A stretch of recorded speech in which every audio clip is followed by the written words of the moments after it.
Hi, everybody, and today we are going to be talking about our 2024 predictions. Mr. Beast will become the #1 channel on YouTube. Instagram is going to rework Threads. There'll be a clear winner amongst the text-based social media platforms. We'll see more businesses doing politically motivated ads. That at least one A-list celebrity will sign an exclusive deal with a major social media platform. More ads are going to start implementing QR codes. The 2024 conversation is going to be about the battle between Google and OpenAI.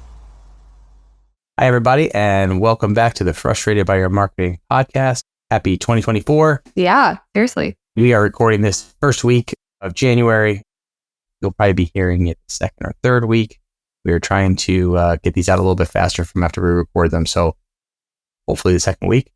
And today we are going to be talking about our 2024 predictions. Last time we talked about or sort of went over our 2023 predictions, and now we're going to look at 2024.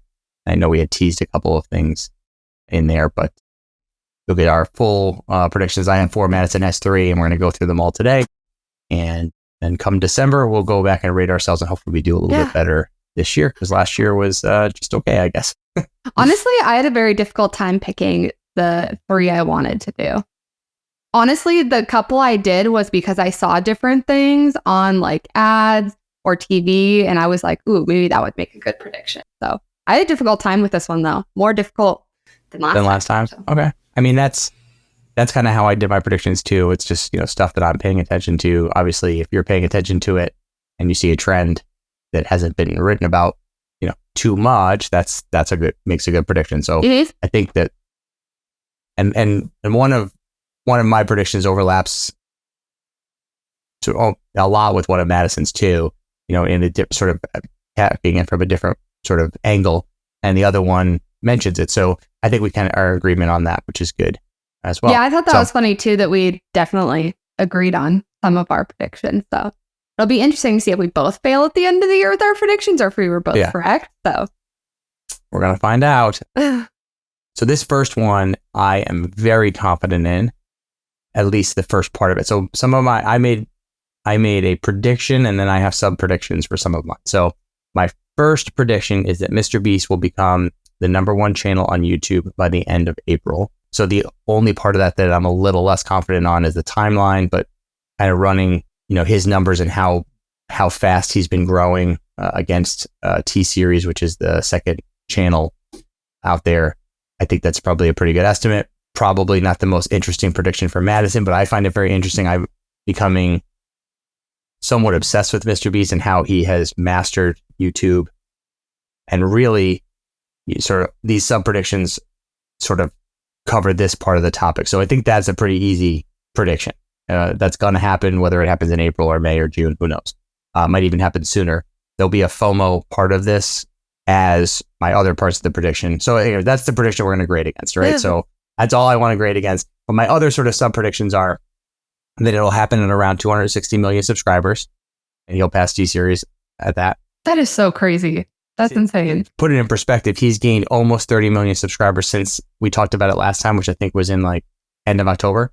He's picking up basically 10 million a month right now. So that's not surprising, because I was going to mention when you had mentioned Mr. Beast, I thought it was really funny because we have a Vizio TV, and you know how sometimes with like TVs, when you turn it on, they have like the screen that it automatically goes to.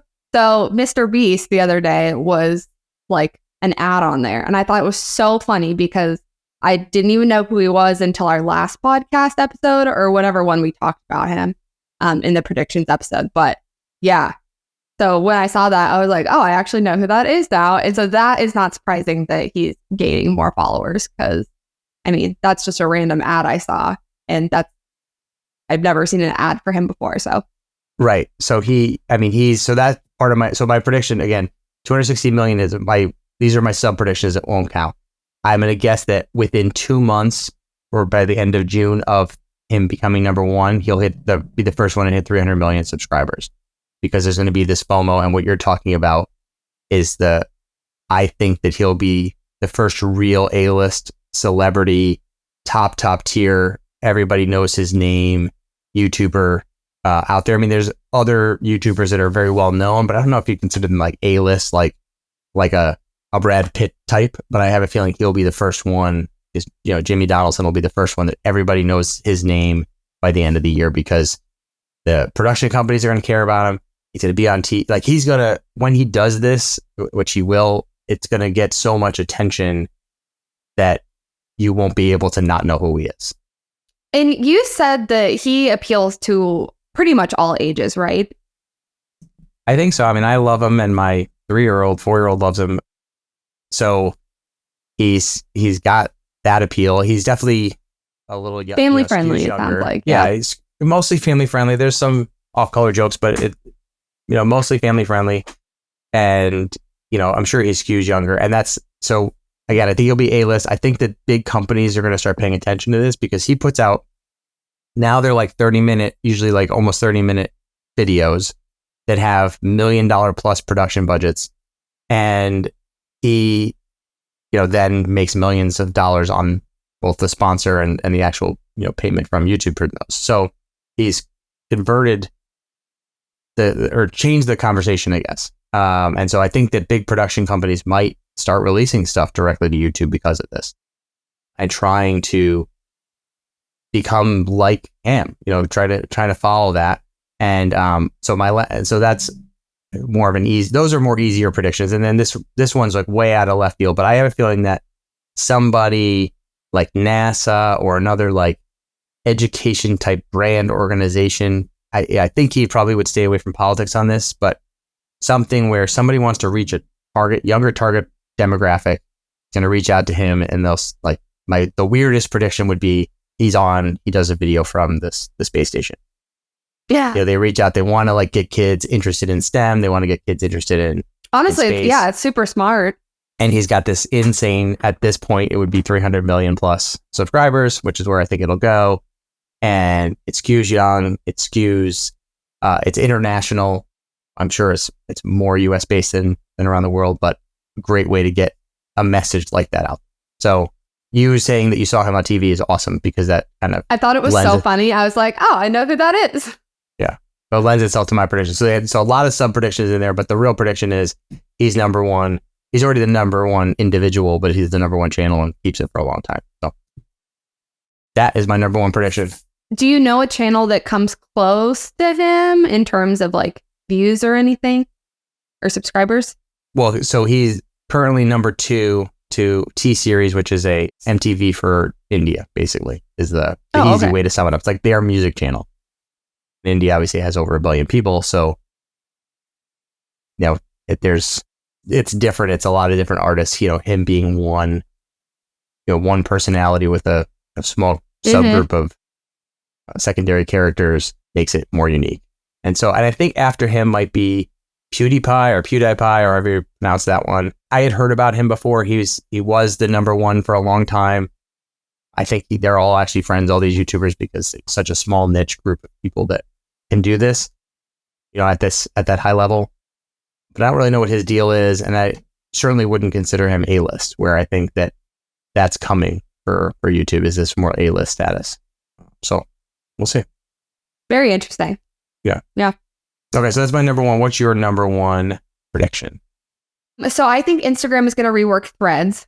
I feel like this is a good one to do because I haven't spent a ton of time on Threads recently, but I know you said they did end up adding hashtags in a really weird way, so I'm going to have to go check that out.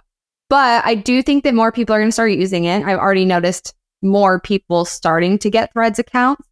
And then also, I do like the way Instagram is starting to work it into the Instagram feed. I don't know if you've noticed that or not. But when you're scrolling, it almost shows up as, like it'll say Threads, and it'll be someone I follow, and it'll show up in my feed.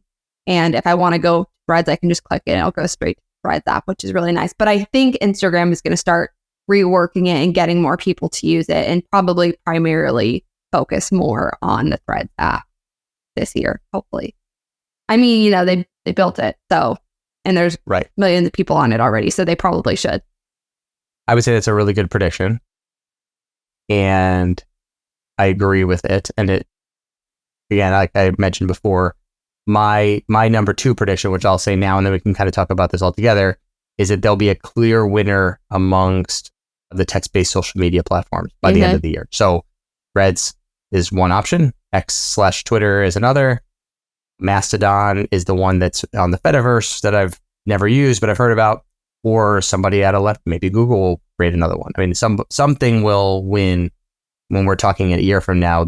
If you're going to talk on a current event with, 140 characters, whatever it ended up with 140 characters. I don't remember what the number was, but that short form text base, what's going on in the world type of thing, someone's going to win. And so it might be Threads. I don't know. I actually don't think it'll be Threads, but I don't think it will be either, because I've thought it's hilarious that I've seen so many people posting like paragraphs on Threads. A lot of it isn't even like short form, at least right now. More like conversational type posts that are getting people to like interact with them, which I think is cool. But yeah, I don't think Threads would win in that, at least the short form text. Yeah, I don't either. So again, your prediction is that they'll improve it. I agree. Mm-hmm. Good prediction. My prediction is that there'll be a clear winner amongst that part. So that doesn't mean that Threads is going to die, but my gut, again, I'm not going to grade myself against this one, is that X will win, even though it's doing its best to sabotage itself, and that people will just flood back there. And that a lot of the reason why this year we'll decide it is because we're going into a U.S. presidential election, which means you've got primaries, you've got debates, you've got the actual election. These are all hotbed moments for this type of sharing. This is when things go viral in this nature, it's usually, or used to happen on Twitter, right? That's where people would go when they were, looking for, whoever said something really dumb in a debate. Like they were going that there. Always ends up going everywhere. Right. And Twitter, X, was the place people went before. And I have a feeling at the end of this, that's where we'll go. The hashtag thing. So I looked at that this morning. I hadn't realized, because I'm not spending much time on there, that they had rolled it out. Same. I didn't even know about it. And so the differences are, it's still a hashtag, but now they're just showing it's in blue and you just click on a link. So there's no actual hashtag. They've removed that, which I don't know why, other than to differentiate themselves, which is weird. Wait, what do you mean by a link? Like it's just, so you hashtag it when you're typing in it, and then it doesn't show the hashtag. It just shows it in blue. So the regular text is in gray, dark gray, or black or whatever, and it's in blue. I'm gonna have to check that out. That's interesting. You just would click on that link to go. Why they've made that choice, I don't know. So they're there. The bigger issue is it's kind of hard to find it's hard to search by them. It's hard to see trending hashtags and trending topics. And so it becomes more useless. And maybe that's on purpose. Maybe they've got a master plan to try to avoid hashtag spamming, which becomes a major, major issue for all these platforms, of people just like dropping a bunch of hashtags into something and they become useless. But as it is right now, it's not going to work. And if they don't fix this, they're not going to win this battle. Yeah. And I think that's an interesting thing too, because with hashtags, I mean, it's an easy way to find people who you can like relate to their content. So for my author account, let's say I could go in and put romance author in the hashtags and easily find people that appeal to me and follow them. And that was the hard thing with Threads when they first started, is you couldn't find people you really, connected with. Right. Unless you followed them in Instagram first and then followed them in Threads. Because I know they have that option where when you follow somebody in Instagram, it'll automatically follow them in Threads, which is nice. But it's so hard to find people who you want to connect with and follow on Threads without the hashtag. So that'll be interesting now. I need to check that out and see how that works. Yeah, I think it'll continue to improve. So again, if I was going to make this bet, I would say at the end of the year, X reigns as the old new Twitter, however you want to call it, and that Threads just morphs into Instagram, and that they maybe even drop the other app, and it just becomes, you were never able, they use this as a backdoor way to get text onto Instagram, which never existed. Like you couldn't post text without a video, posting a photo or a video. Yep. Right. And so they just merge it in, and all of a sudden it's a lot like Facebook, and everybody complains, except that it should have been there anyways. And then really becomes a platform of preference for people. Mm-hmm. They now all do all this stuff, because that's like the major holdouts are Instagram and TikTok as far as not being able to post, every other place on Twitter, X, on Facebook, you can post all the stuff. It might not be the best place to consume it, but you could post just text. You could post text plus photo, plus video, plus reels, plus whatever. They're all there. And so this would allow Instagram to be that too. So that would be my... If they like reworked threads into Instagram, is that what you mean? Right. Because you're saying, and I haven't seen this, but I think that's a step in that direction. So if they're already kind of realizing no one's going to threads, so they're showing it on Instagram, maybe eventually they'll just like show it on Instagram, and they'll just be just like there's the Reels tab, there'll just be a little thread tab, and you'll click over, and that's where you'll see the stuff. So see, I feel like that's a good idea to have like a tab almost like Reels where you could go and just see like threads in Instagram. Because I mean, you do have to go to the app, but also almost like that about Instagram and let's say TikTok, the fact that they don't have just those text things showing up like Facebook and other ones. And I think that's what sets them apart. But I do like the idea of having like a little button on the bottom where you press it and then you can see your threads account in Instagram instead of it being two separate apps. Yeah. And I think what will happen, I mean, just like the way Reels is TikTok embedded into Instagram, right? So you can get stuck in a Reels loop where you click on one that was shown to you on the regular feed, and then all of a sudden you're doing that scroll thing for 10 minutes. You don't know where the time went. Yep. And so the same exact thing could happen with Reels, or I'm sorry, with threads, where you're scrolling and a very, captivating text-based, message will be there, and then you could just scroll through that for a while. I don't think it would be as engaging as the Reels one, but depending on the person, it might work. They have this all set to go with one major exception, and I bet they wish they didn't do this, which is allowing you to have separate audiences. That'll be the hardest thing for merging it. And maybe they'll just tell people tough. Yeah. Your audience is your audience. And like, because I feel like it would be hard to manage two audiences in one app, but basically they're managed under one username. So hopefully they've thought about this, because I think that's the only way Threads, in my mind, survives in a new, like they use it in a new capacity. But again, I didn't pick who was going to win, and so it's possible that they also just win, and then Threads, and if that's the case, X probably, goes away and is not part of the conversation. Like I said, anymore. I still can't get X though. Okay. I don't know why. Oh boy. I'm just not meant to have it, I guess. Yeah. So. Yeah, you don't want it. Well, we don't know what's going to happen, so we'll see.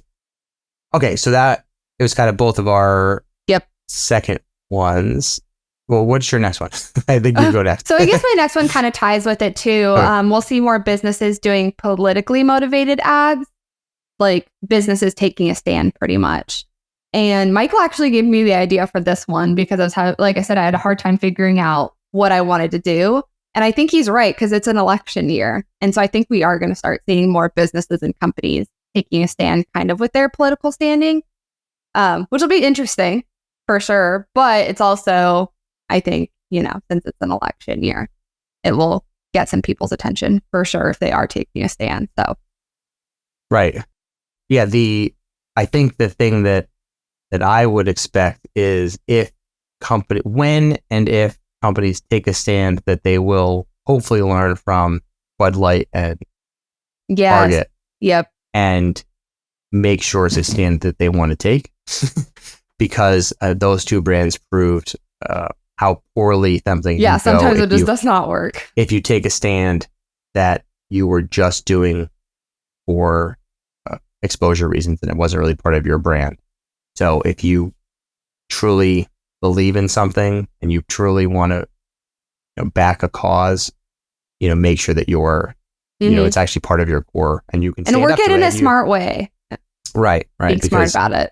Right, because otherwise it'll be bad. So I think if I had to put my spin on yours, I would say I bet it's smaller brands that do it versus big. I heard the bigger brands are so scared, but I could see smaller brands, because smaller brands are built on taking stands, right? And by smaller brands, I don't mean like really small, but like the Patagonias of the world, like they're obviously a lot smaller than Anheuser-Busch, InBev or whatever that is, and Target. At least my guess is, probably know they're bigger, but I'm fairly certain they're smaller, and they've got a very niche audience with a very similar makeup, and my guess is a very similar political makeup, so they can take a stand.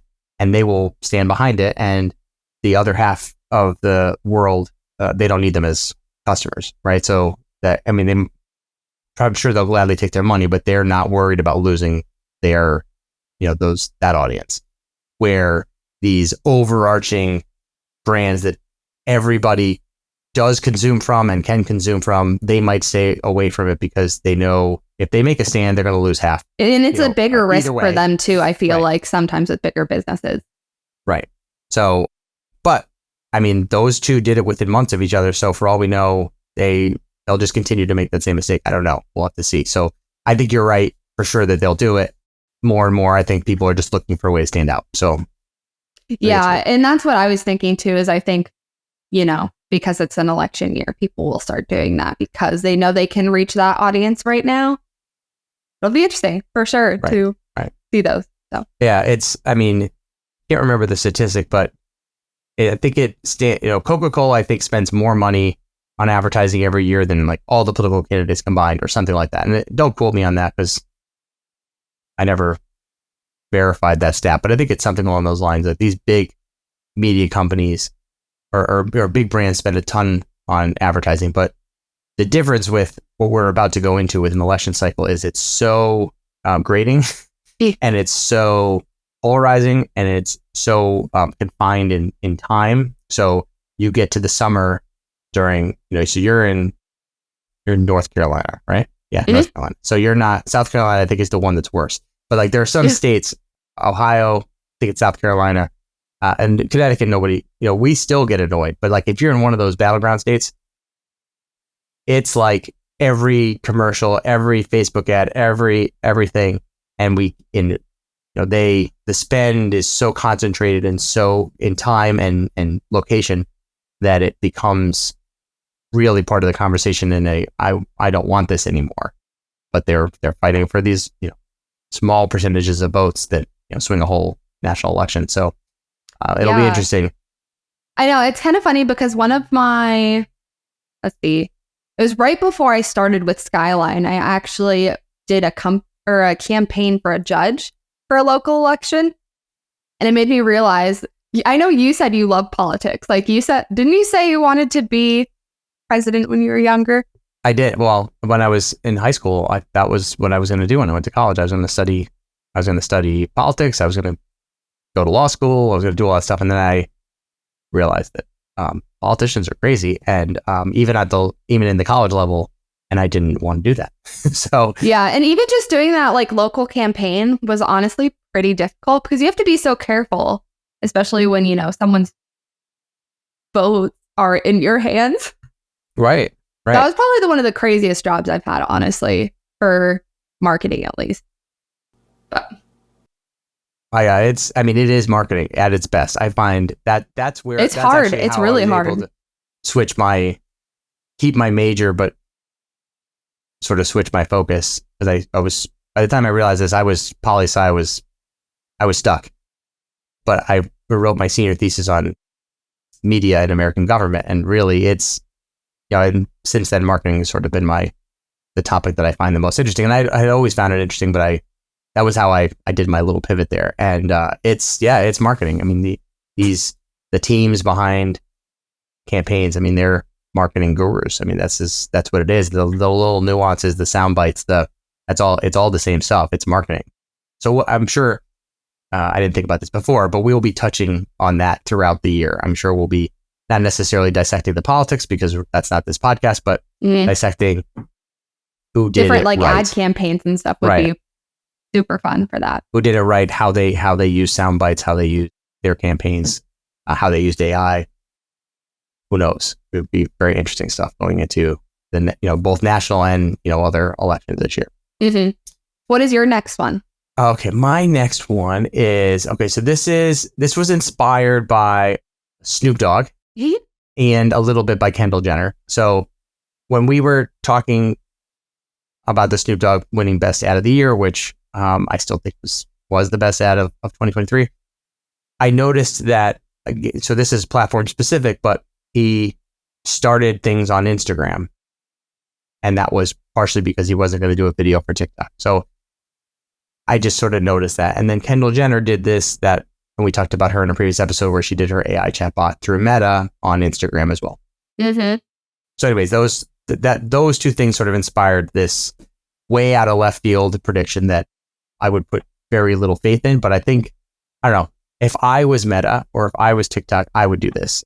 So the prediction is that at least one A-list celebrity, so somebody like this that you know, will sign an exclusive deal with a major social media platform. So I am TikTok exclusive. I am Meta exclusive, which would allow them to do both Facebook and Instagram. Although Instagram is really the conversation here. Or maybe in a weird way, YouTube, although with the shorts, but I doubt that one. So probably one of the other two.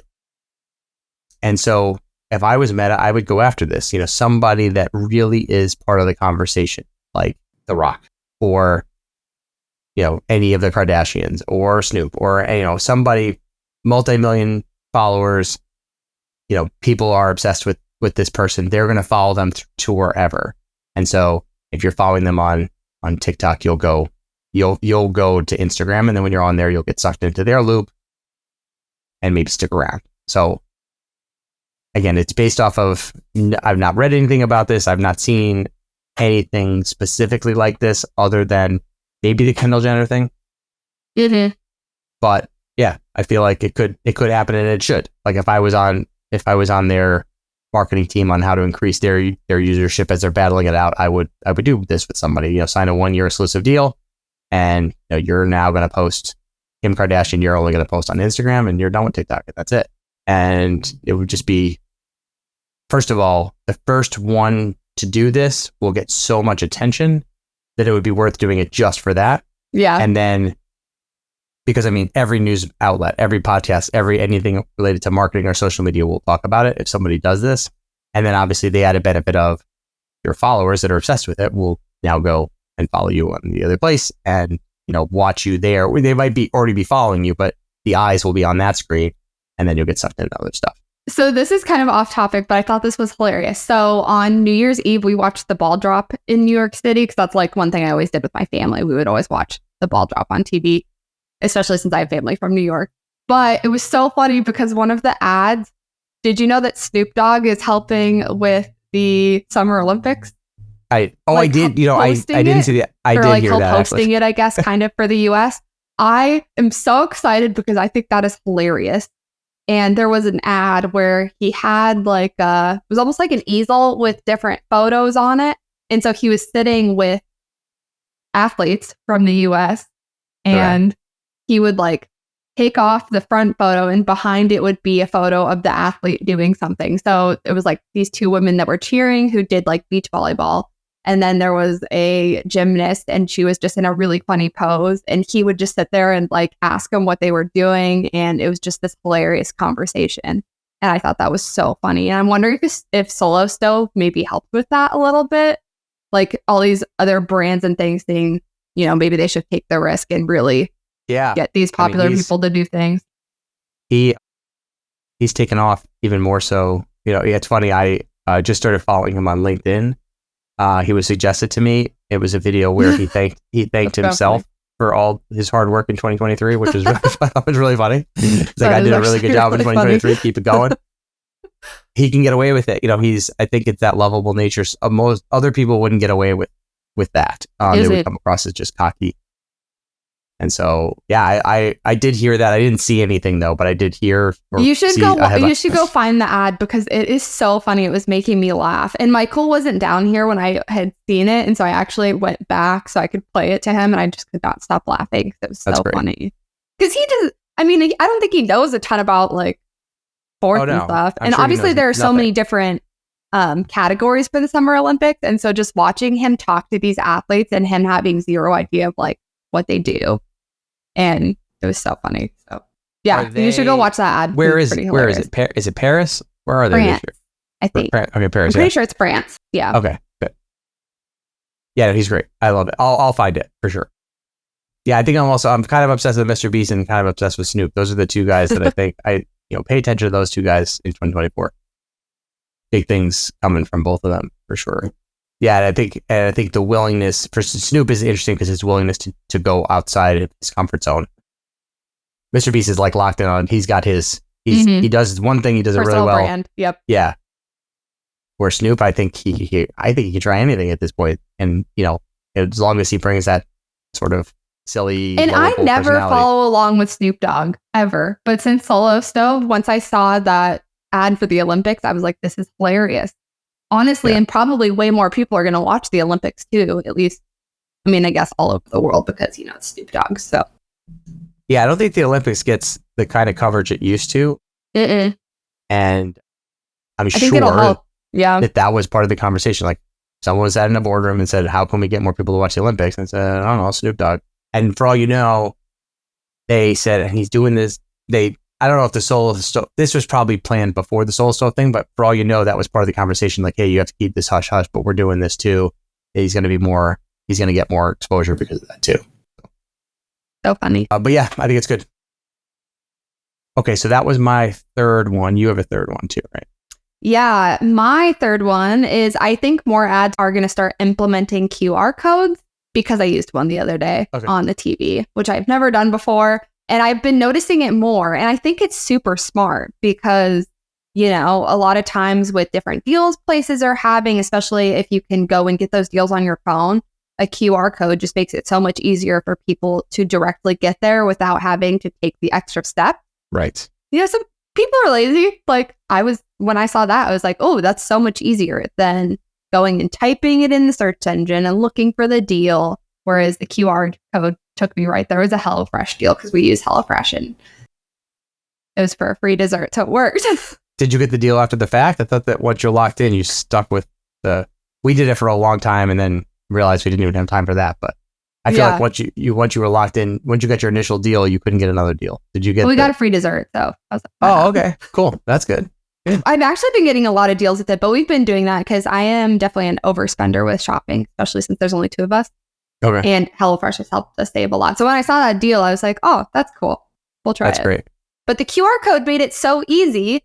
And I think more brands and businesses should probably be doing that this year because it just makes it so much easier for people to directly get to your website or directly get to the deal and just makes it easier. Yeah, absolutely. And the other so it's easy. It's easier for tracking because obviously if you've got an ad on the TV, it's going to say HelloFresh.com/deal or free dessert or something like that. Where if you put a QR code, it can have all the tracking parameters in there because the person just has to scan it. They don't have to type it in. And then you could have a different QR code for whatever show you were watching versus the billboard ad versus the other thing. And so it allows for more granular tracking, which is super nice. I think QR codes are great. It almost died. So I'm not even sure if you remember the first time it's well over a decade ago that it had its first run. And then Apple did not embrace it. And I think that was the real killer until recently, the last few years, they've started to embrace it. They've got a QR code scanner right in the native app. I think if you hold your camera to a QR code, no matter what, it'll just open it up. So once Apple started embracing it, now I don't know, since I'm not in the Android world or ecosystem, if they did it first and Apple had to respond, but I noticed once Apple started to embrace it, it started to it gained more and more momentum. So I think I do think it's going to become, you're not going to see the www URLs as much anymore. They'll, be 50-50 maybe. So, and the Super Bowl's coming and that's probably, it's always the most watched commercials, but it's becoming even more and more important because nobody watches live TV anymore. So I bet, you're going to be right. And half of those ads are going to have QR codes on them because people can just bring up their phone while they're at the Super Bowl party and get whatever deal. Yeah, it's so easy. And the other one I've seen too is just badges. So there was another ad where it was a badge that was 50% off and it just stayed the entire length of the ad. And I think that's what they should start doing with barcodes too, because you can just put it in one of the corners, play the ad. People have time to scan that code without it just being quick. Oh, so you're saying there was a bar at the bottom the whole time? Yes. With that QR code. Okay, that's cool. That's smart. Yeah. So I think hopefully we'll start seeing that more this year because it does make it easy. And yeah, honestly, it's just really smart for especially businesses that cater more to online than actually like in-person things. I like it. Good prediction. I like your predictions. I think they will all come true. But I thought that last time, and I guess we'll see. I feel a little bit more confident about these predictions than my last one. So okay, good. I think to do these well, you got to go a little crazy on some of them, which you did. You did a little. I think your political one is probably your most unlikely to be a yes. The other two, I as of right now, I would guess that those will both be yeses. Those will both happen. Because, this is supposed to be fun. And so that's why we do crazy stuff on it. And, it's about just thinking outside the box as to what's going to happen. And then who knows what will happen. I think, that's the other fun part is to look back and say like, well, we didn't know that ChatGPT 10 was going to come out and that was going to change everything and that or whatever. Which speaking of ChatGPT, that's my last one. So my last one is that, so obviously AI is still very much in the narrative about everything. In particular marketing, although a little less so lately. I don't know. I feel like I hear about it a little less than 2 months ago. I don't know if you agree with that, but it's still most of what people are talking about. But I would say the 2024 conversation is going to be about the battle between Google and OpenAI. And I have only heard a little bit of it and not in any, more in like niche audiences. So, but I think it's going to be part of the bigger conversation. I use this versus I use this. Or have you tried this one? Oh, this one's so much better. Like I haven't heard any of that from the real people. Yeah, I haven't either. It's people that are obsessed with this are talking about it still. It hasn't really transcended into, the average person who's doesn't care about this at all. But I think in this year they will. And whether they care about marketing or AI at all, they're going to somehow use one of this year and they're going to have a choice. And so I think that'll be the conversation. That's my prediction. And that, my sort of sub predictions is ChatGPT is going to win. Reason being, they were first and their brand name has become generic. Like if you talk to somebody, they say ChatGPT to mean AI because that became within a month, really, that became what AI was. And so because of that, they will win with brand recognition and they'll be the one to win out. I've started doing that. So I completely agree with that. You started doing what? I just always refer to it as ChatGPT now. Right, because instead of AI. It's the Kleenex of AI, right? So when you say Kleenex, it's a brand. It also means tissue. Now, when you say Band-Aid, it means bandage, but it's also a brand. Like so, they won that. And when you say Google, so Google won that one. You don't Bing something, right? You don't DuckDuckGo something. You Google it, right? It became so generic. But Google lost this one, I think, because they weren't first. Being first is really important. Yeah, so way to go, ChatGPT. Yeah, I also think that Microsoft is going to become cool again this year because of all of this. Like they are, they are part owners in OpenAI. I was going to say, I think it's the Microsoft Image Bing Creator is the one that I use. Right, and so really that runs OpenAI. Google has Bard, and then Gemini, I guess, is there going to be everything, also do images, one. And ChatGPT or OpenAI also runs DALL-E, which is their image one, and then there's the Bing one. So it's all over the place. I also think, and I know I mentioned this, another one of my goals for this year is to create more GPTs of my own, and I think that will be part of the business conversation. So the layperson conversation is going to be, which is better, Google or OpenAI? And I think that sort of in business and in marketing, it'll be, hey, I created this great thing. I'm going to sell it to you, or I'll teach you how to do it, or I'll, getting more niche and making it more, instead of just writing blog posts and responding to reviews, which is what everybody's doing with it, people will create specific things that are very tailored to their business in one of those platforms. We'll see. Interesting prediction. I'm excited to see what happens at the end of this year. So we should try to remember these and mention as we go along if they're coming right. So some of mine will come right in the next couple of months. Over the summer, we'll know about a bunch of yours. So definitely. Right? So we'll know if those came true. Actually, I feel like your QR code prediction we'll know by the Super Bowl. Something tells me you're right. It'll be in a lot of those. Oh, especially for Super Bowl. Yeah.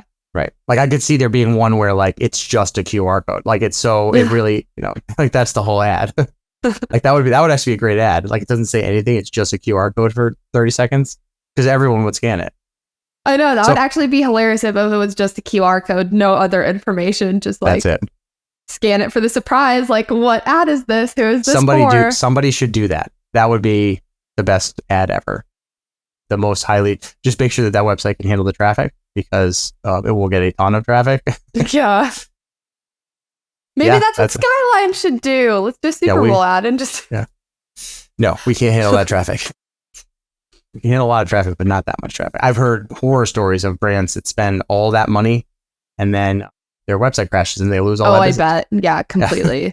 I could see that. You got to have servers. We have servers that we have a piece of. You have to have like whole lines of servers set up for that kind of thing for just like a couple hours. It's crazy. But yeah, these are great predictions. I'm excited. We'll check back. We should do a Super Bowl episode. I'm sort of thinking about other episodes. We will talk about this year. We will talk about political ads and fails and successes for that too. So check back in 2020, throughout this year. It's going to be, we've got a lot of cool stuff planned. We got some great guests coming as well, where we'll do some interviews with some experts, just like we did with Paula. We got those coming. And we're now on Clapper, which is the app that we talked about, social media app we talked about way back. Madison mentioned last time that we're on TikTok. Pinterest. We're on Pinterest and TikTok, yeah. Obviously, we're on YouTube. That's place that most people are seeing this, but check us out everywhere. Like, subscribe, and we will see you next week. Yeah, see you guys next week. Bye.